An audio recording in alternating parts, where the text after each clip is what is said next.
त्रिपिटक ग्रंथ किस धर्म से संबंधित है, मतलब कि त्रिपिटक जो ग्रंथ है वो किस धर्म से संबंधित है।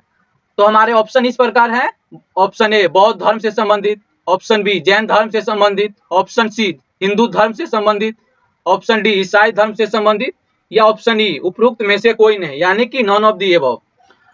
तो इस प्रश्न का जो सही जवाब होगा वह ऑप्शन ए होगा, बौद्ध धर्म, यानी कि त्रिपिटक ग्रंथ जो है वो बौद्ध धर्म से संबंधित है।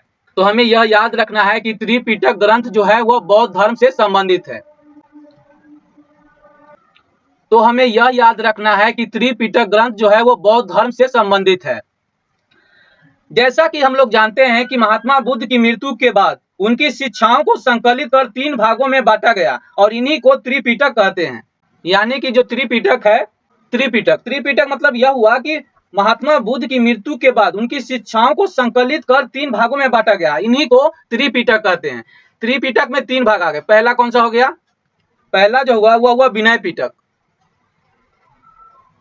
विनय पिटक। दूसरा हो गया सुत्त पिटक,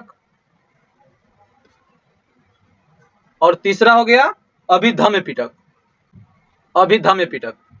यानी कि हमें यहाँ पर यह बात याद रखना है कि महात्मा बुद्ध की मृत्यु के बाद उनकी शिक्षाओं को संकलित कर 3 भागों में बांटा गया, उसी को त्रिपिटक कहते हैं। यानी कि विनय पिटक, सुत्त पिटक और अभिधम्म पिटक। ये जो 3 पिटक हुए, इन सभी को मिलाकर के क्या बोल दिया गया? त्रिपिटक।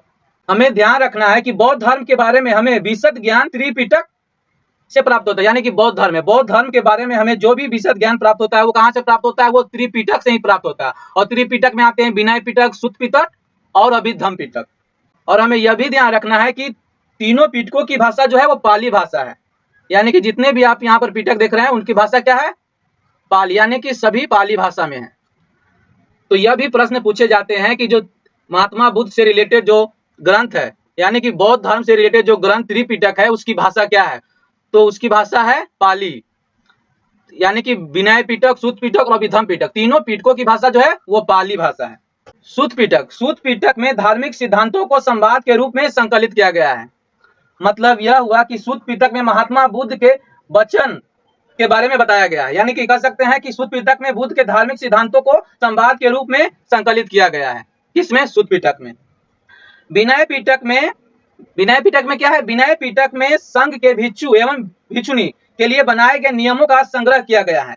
तो मतलब यह हुआ कि विनय पिटक में संघ संबंधित नियम तथा आचार की शिक्षा के बारे में बताया गया। शॉर्ट फॉर्म में हम कहें तो इसका मतलब यह हुआ कि विनय पिटक में संघ संबंधित नियम तथा आचार की शिक्षाओं के बारे में बताया गया है विनय पिटक में। अभिधम्म पिटक में, सुत्त पिटक में वर्णित सिद्धांतों के सुव्यवस्थित अनुशीलन के रूप में आवश्यक सूचियों के सारांश तथा प्रश्नोत्तरी का समावेश किया गया है।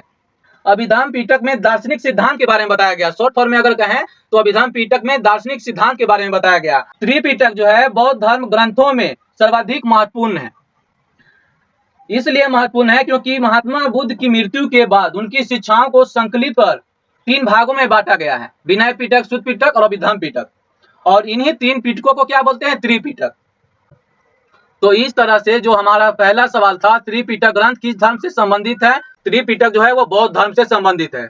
तो यह था हमारा पहला सवाल।